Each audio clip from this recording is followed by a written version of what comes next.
¿Te has preguntado si la decisión de Klein de convertirse en vidente ha sido predestinada o es designio de otra persona que vivió mucho antes que él? ¿Sabías que el propio emperador Rosell fue a su vez influenciado por otra persona para influenciar a Klein en el futuro? ¿Cuál fue la misión que Klein tuvo que enfrentar por su cuenta como ritual de iniciación Nighthawk? Todo esto y mucho más en este video, por lo que quédate.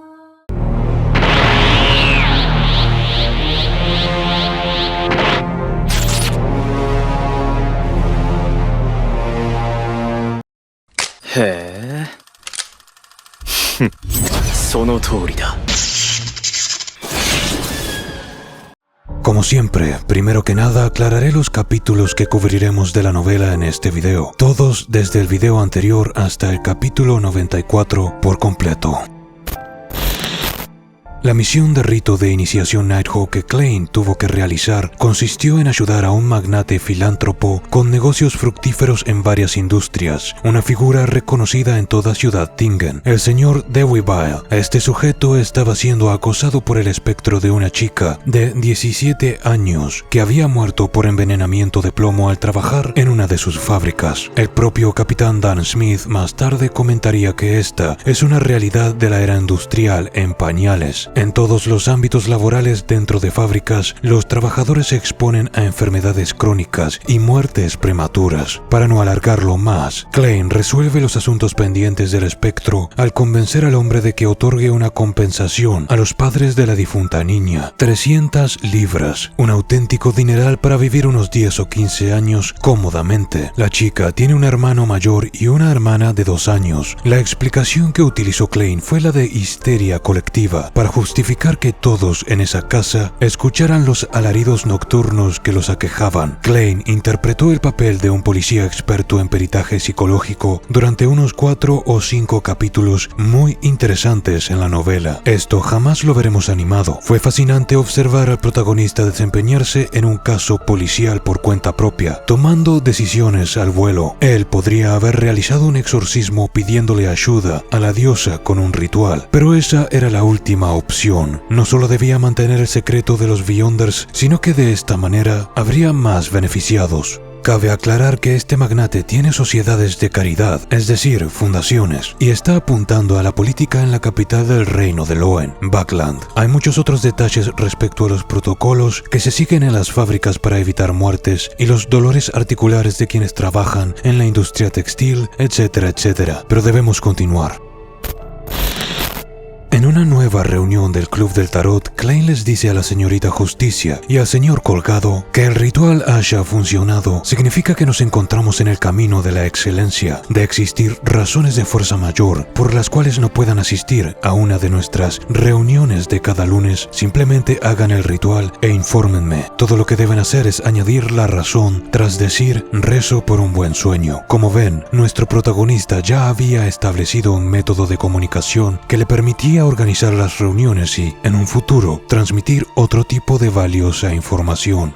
Mucha de la información de la próxima página que Klein lee del diario de Rosell es dejada de lado en la adaptación, si mal no recuerdo. Vayamos por partes. Incógnitas en torno a la losa de la blasfemia surgen aquí. Si los 22 senderos son llamados divinos, entonces ¿por qué el nombre blasfemia? Además, ¿quién pudo poseer las 22 secuencias completas como para grabar toda su información allí? Por si no había quedado claro, durante toda la novela hasta ahora se nos han dado pistas respecto a que los 22 caminos de lo divino se llaman así porque son un método para convertirse en un dios. ¿Pero por qué? Como cierto personaje en una escena no adaptada nos dijo, si todos provenimos del mismo ser, del mismo creador original, entonces todos los seres humanos tienen una fracción de divinidad en su interior, lo que significa que tienen el potencial para acercarse a su propia versión de lo divino, lo que significa, en otras palabras, que todos tienen el potencial de poder convertirse en un dios. Claro que decir que es increíblemente difícil es quedarse corto.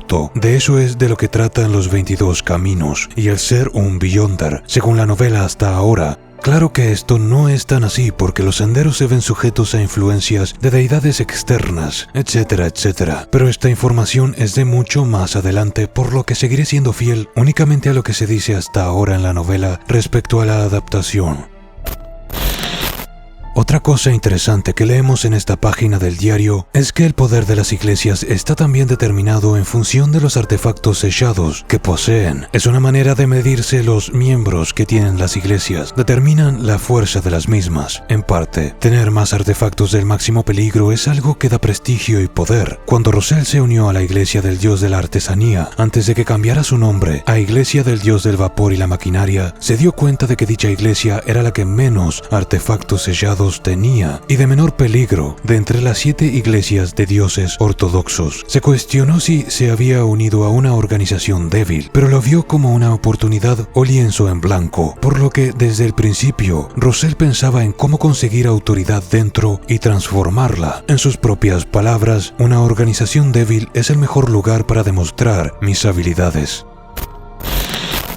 También quiero agregar un momento que habla mucho de cómo la señorita Justicia ve a Klein. Ella lo estaba observando como espectadora mientras él leía, pero de repente miró hacia otro lado y pensó: fui demasiado descuidada, demasiado insolente, demasiado tonta al intentar observar al señor loco. Soy afortunada de que él no esté enojado. Ella ya tiene por hábito observar a los demás desde su rol de espectador. En cuanto al señor colgado, Alger permaneció en silencio, su mirada clavada sobre la mesa de bronce. Él conocía su lugar, como si estuviera en la presencia de un dios verdadero. ¿Es esto lo que los chicos de hoy llaman aura farming?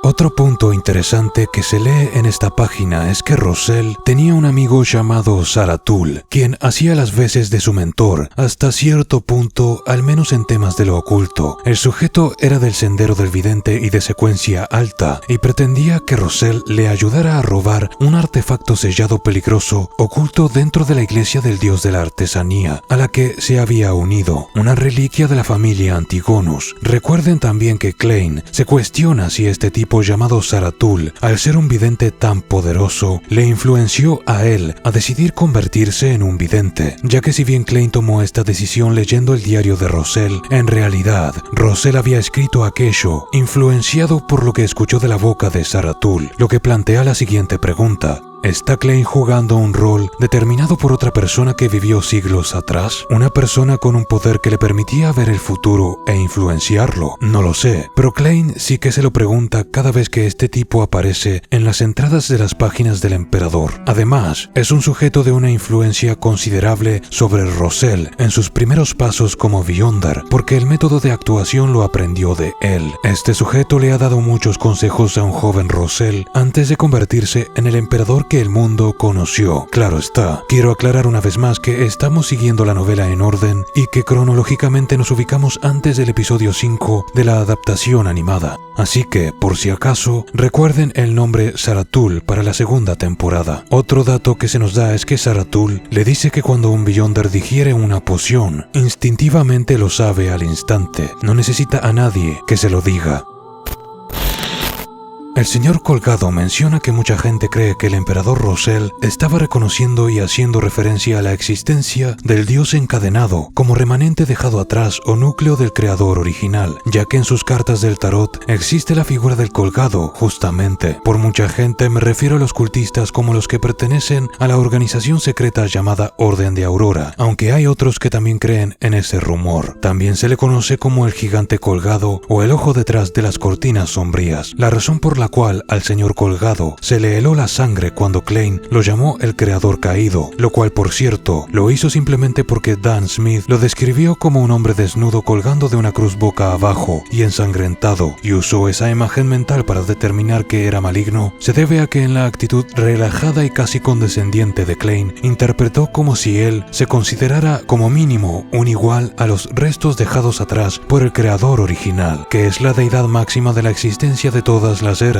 Todo lo que existe se creó en base al creador original. Era peligroso, pero también representaba una oportunidad para el señor Colgado, y la razón por la que le creyó fue porque el ritual con el encantamiento en 3 partes, que era la oración de El Loco, había funcionado. Otra razón por la que le creyó es que él sabía que los creyentes de esta deidad estaban más propensos a perder el control y en su mayoría eran psicópatas, por lo que el nombre de Dios caído le quedaba bien, y también implicaba para él que Klein sabía de lo que estaba hablando. Aquí hay un pensamiento importante de Klein que quiero traer a la palestra porque va a tener cierto desarrollo en un futuro mucho más adelante. Klein tiene un problema. Él quiere hacer preguntas de naturaleza básica para la figura de un dios, preguntas sobre organizaciones secretas y la poción de secuencia 8 de payaso, pero plantearlas directamente rompería con su rol de deidad misteriosa. Si fuera un foro de internet, él crearía una cuenta alterna para plantear preguntas como si fuese un miembro más de la mesa, y así protegería su fachada de Dios, pero eso no era posible, ¿verdad? Recuerden eso para el futuro. Continuemos. ¿Recuerdan la escena en la que Audrey pagó 1000 libras por una página de Roselle? En realidad, ella le pagó al colgado por información sobre todas las organizaciones secretas y cultos a las que él pudiese acceder, porque le interesaba mucho, simple y llanamente. Con 2000 libras podías vivir una vida de clase media hasta que mueras. Con 2000 libras podrías incluso invertirlas en un retorno anual de 100 libras, lo que te permitiría vivir decentemente. Audrey las pagó sin dudar, y el colgado le dijo todo segundos después. No necesitaba el dinero para mandar investigadores, era simplemente una transacción por información que él ya poseía.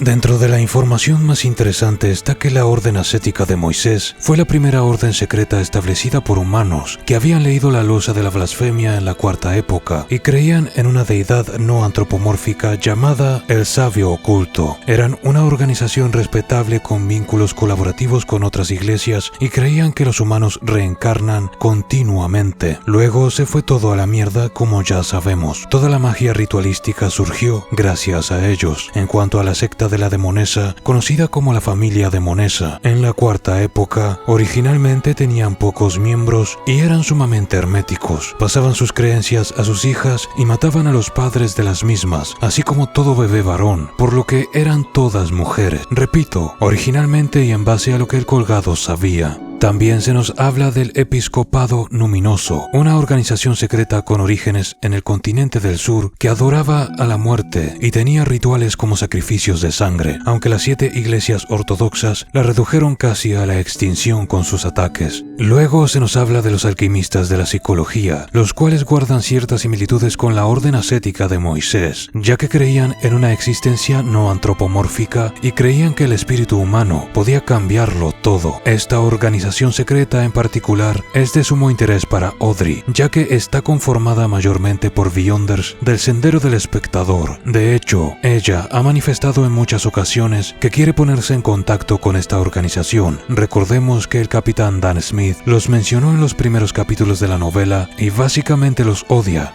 Luego se menciona la Orden Secreta, una organización secreta del más bajo perfil y actividad, dado que en las pocas ocasiones en las que han aparecido parecen estar buscando algo. Su líder era Zaratul, y a esta orden se asocia la secuencia completa del vidente, por lo que las palabras de aquel payaso sobre poseer las secuencias superiores del sendero del vidente en su organización eran ciertas. Ese algo que buscaban podemos asumir que era la reliquia Antigonus descrita en la anterior página del diario de Roselle. Como verán, en tan solo 2 capítulos se nos atan muchísimos cabos fundamentales para entender la historia. Lamentablemente no puedo decir lo mismo de la adaptación, aunque insisto que la disfruté, pero porque ya contaba con la información para ello. Si se preguntan qué quería Zaratul que robara Roselle, obviamente Klein asume que se trataba del cuaderno Antigonus.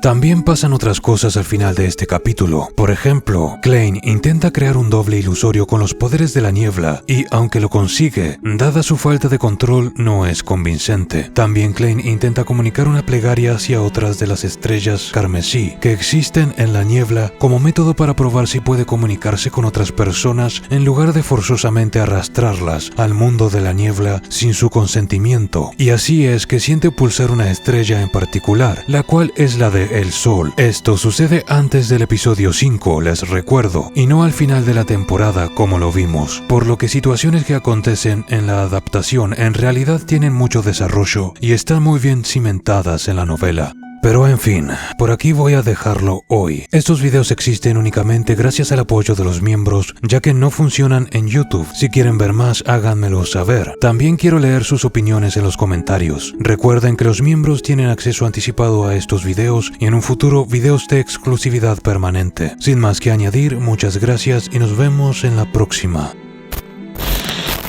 Gracias a los miembros y las donaciones de Jimmy Montoya.